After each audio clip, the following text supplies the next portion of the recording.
Engagement. Anybody want to talk about engagement? There's quite a few things actually flowed into engagement, it seems. I don't mind if it's anyone who spoke before or anybody else who'd like to speak out. Anybody got any thoughts on engagement at all?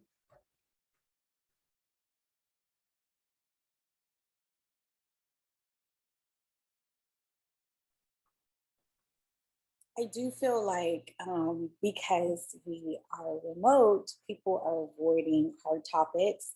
They're not actually wanting to, you know, establish that they have a strong stance on something because of the fact that we're not in the room. So there's never going to be a moment where we're at high conflict and able to come down, because in 10 more minutes you have to jump on a call with XYZ, right? So no one is actually saying like, no, I definitively disagree because XY, there is no actual like conflict resolution anymore. Everything has to be good because we're on camera, you know, versus like if we were in the office and I said, well, no, that wasn't productive. No, your data wasn't accurate. You know, they would want to engage more on that, right? Because they have a stronger stance. But now it's like, okay, I'll review that. I'll see, you know, instead of like actually going hard for what they believe in. Yeah, I mean, I've seen both sides of it. I've seen people who just talk to have their voice heard so that they can be seen to be present in the meeting, and derail it because it's got nothing to do with what actually the value of it. It's just, hey, I've got an opinion, like just listen to my opinion. But also people might feel scared and challenged to actually be a bit more open in themselves. You're absolutely right, because there's not that space for it. And that's kind of a key thing that I think more people will need to be engaged with, not just Scrum Masters or Agile coaches, but actually team members, leadership, product owners, in facilitation skills, in helping to understand how to facilitate the right kind of conversation and to get the right value out in a session remotely. You know, how do we keep that engagement high? How do we get people speaking and talking? You've got some stuff in here around people not using the video most of the time, and there's a team members using only mics and appear distracted during the discussion. Don't think video would have helped it. Now, the thing is, with the difference with video versus just no video and the mic muted is that video means they actually have to be present because they're visible to a degree, right? And in facilitation workshops, of course, you want to make sure people feel safe. So you don't have to force cameras as well, right? Because they might have like their kids playing in the background, and they don't want to show that to anybody else, right? Because it's a safety thing. They may not feel psychologically safe to have their cameras on, and that's obviously another kind of coaching conversation, another opportunity to build that psychological safety. But you're right, it's like if you don't have time for it, you don't feel psychologically safe, how can you feel engaged as well, right? And I think, you know, we want to try and encourage team engagement. We want to make sure that people are connecting at a higher level, but I think it's important that we understand that this is hard. We can't push people into working from home remotely forever and not help support their engagement. We can't just expect people to be engaged with this new way of working. I know some people have been remote workers for a long time, but I know some people who've just started a new gig in January this year, and only this week have actually met the team that they've been working with for the last 7 months in person. So it's an important thing to reflect on. VT Sat, I can see your hands up, but I can't tell you what your name is, unless that's your name, and I can't say it. Okay, it's an abbreviation. My name is Vasilis. Hey. I'm a Scrum Master from Greece, and actually I'm in this situation that I have never met half of my team. I have met some of them, and we have started remotely, and we keep working remotely, and it is quite difficult to have this engagement from my team, especially when a couple of discussions tend to be larger in time aspect, just like a retrospective. So sprint plannings and all this kind of situation. And there are times that I feel that I'm losing my team. They are striving away to other windows in their laptops or in their screens, and I'm losing them. And I have a question about this. What can I do as a facilitator to try to bring them back into the discussion, especially when we have people that discussing something on a particular discipline, and we have people from another discipline that they are just hearing things that, okay. So you have those people then leaning out because it's like, oh, I'm not a web developer, I don't care about it. Right? Something So like that, yes.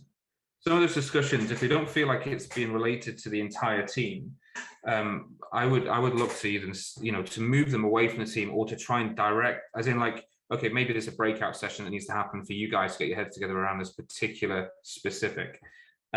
Because actually what you're trying to do in a Scrum team is get, shared accountability for the delivery of the sprint, for example, if you're working in sort of more of a structured Scrum setting. And so you want shared goals and shared agreement and shared ownership rather than individual stuff. So what you can do is it's easier in a room with lots of people to sense when the mood drops or where the energy drops. It's really easy to sort of sense that, right? But actually online it's harder. But what I would try to do is even like, don't just try and transpose like a 2 or 3 hour planning session straight onto online. You want to break it up into smaller chunks and give regular breaks the same way that you would do with training. So give them like, you could use Pomodoro as a technique, give them 25 minutes to sort of do some stuff, 5-minute break, 25 minutes, 5-minute break, because that regular break will sort of spark them up a little bit. It'll keep them focused and try to keep the focus on the outcomes they're trying to achieve rather than the output of the work. So when we're trying to do those kind of meetings, let's try and keep them together. The other thing as well is that it's down to the Scrum Master or the coach or whoever, team lead, dev lead, whatever it might be, depending on your setup, to consider like, how do we get people kind of a bit more engaged? Now, if you think about training from the back of the room techniques, they have these 6 trumps of training from the back of the room, like shorter trumps longer, talking trumps listening sometime, like drawing trumps writing or whatever, right? There's lots of different techniques you can use, and activity as well can be helpful. So getting people to literally stand up in front of the laptops to do it can be helpful. It keeps the energy moving. Get somebody in the team to be facilitating. So pass the facilitation ball around the group so that everyone has to be on their feet a bit more. Just consider some of those interesting ways you can try and connect them to the purpose of the meeting. Effectively, I've just seen some stuff in the chat as well around like making sure you have an agenda and stuff. Like this is another thing that I find is really interesting, is that people turn up for meetings because they feel like they have to without understanding the purpose. And I think you get this is like in Scrum teams, you get like a zombie Scrum effect. People just turn up to it, not really know why, kind of going through the motions, and they come out the side of it. There's not really any value. And so creating empowerment in a team to say, like, why are we here? Like, what are we doing in this session? And if people don't feel like they're getting any value, like, use your feet, man, just walk. You don't need to be in a session if it's not adding value. Now, in a planning session, of course, everyone wants to be there, but potentially people are getting distracted, or you're getting these side conversations. Use strict time boxes, like get those conversations. Like that seems like it's quite an in-depth thing, lads. Okay, you take that off. Maybe take that into a breakout room if you want, while we're just carrying on with some other stuff. Or maybe you do this different discussion in some refinement session later. Like just try and keep everyone engaged and everyone kind of working. One of the quick top tip there from a Scrum Master perspective is to try and help facilitate the team's discussion rather than you lead their discussion for them. It's like facilitate the discussion, help them understand the work together, rather than you holding the pen, sharing the screen, rolling through Jira, asking them where they're up to with stuff. It's like, it's their meeting, right? Like they should be doing it. You're just facilitating it. And if you flip the tables a little bit, it can make them sit up a bit because they have to be engaged. It's just an important thing to maybe look at. Like I'm conscious of time. I want to just go through the final quadrant and then maybe open up for some questions as well. We've got about 20 minutes left, I think, of this time box. Of our time together today. And then we've got connections as our final quadrant. What I'd like to do is just go through to see if anybody's got anything to talk about on connections with this particular subject. Maybe we'll do a bit of Q&A and then take a final takeaway from every one of you. That'll be really awesome in our next 20 minutes or so. So on to connections. Any thoughts from anybody there on connections? Anything to reflect on from anybody that's joined us who we haven't heard from yet, or anybody that we have heard from? It's interesting to hear your thoughts. Some of the biggest challenges you've got from connecting with each other. I feel like back in the office era. It was, you know, families would be together, we would have Christmas parties, you know, and you would get to meet like wives and husband, and it was just more of a communal aspect, even though we're talking about my smaller company. But I just feel like, you know, now with the Zoom, everyone's like, shh, shh, shh, you know, quieting the dog down, or, you know, the wife is passing and the husband's like, oh, no, go, you know, instead of just being like, hi, you know, because I feel like this is life. This is a part of who we are. You know, of course, I'm in the background carrying 2 baskets of laundry when my husband's having a QA meeting, right? Like, so I feel like it's also like people don't want, but we have to remember that our families are also living and breathing in our homes too. And we need to allow for like, there's going to be distractions, that's going to happen.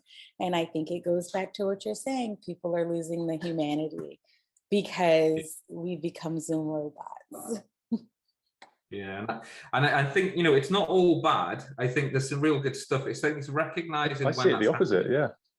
Yeah. I think it's recognizing when it's happening, because what you often see is that, I suppose, you know, if you're in control of, like, you know, change what you can control, right? And I think that's kind of an important reflection. Is that you know, people are used to this now, right? You maybe blur your background out, or people walk behind you and stuff. It's kind of fine. When it first happened on, like, there was a BBC News guy back at the beginning of the pandemic, and he was talking from his home office, and his little toddler came in, and then the wife came in and dragged her up, but she was crawling on the floor, but it was a wide angle lens camera, so you could see everything. It was hilarious at the time, but actually it's like, that's just life now. That's how it is. Like, sometimes happens in the background. A kid, like I was doing a training session last week, and there was a puppy on somebody's lap here, and on a second window, somebody's cat was crawling on their shoulders. It was that's just what it is now. You wouldn't see that in the office, right?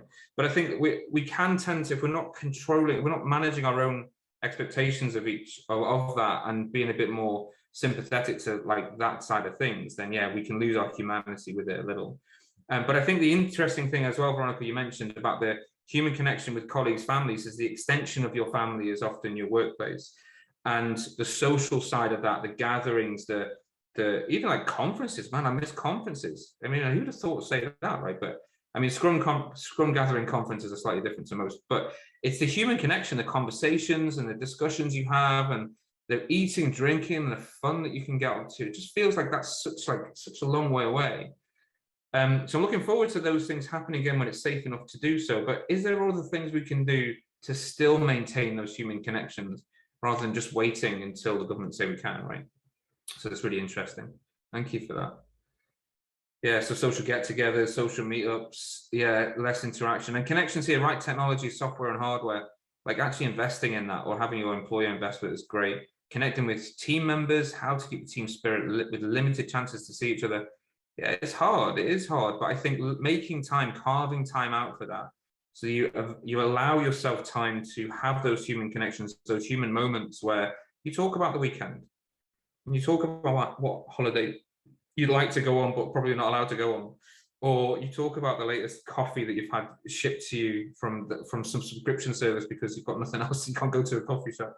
There's lots of interesting things you could still have, and if we lose that human connection, we can lose, you know, our touch with each other and with the value we can add to each other. So it's really important.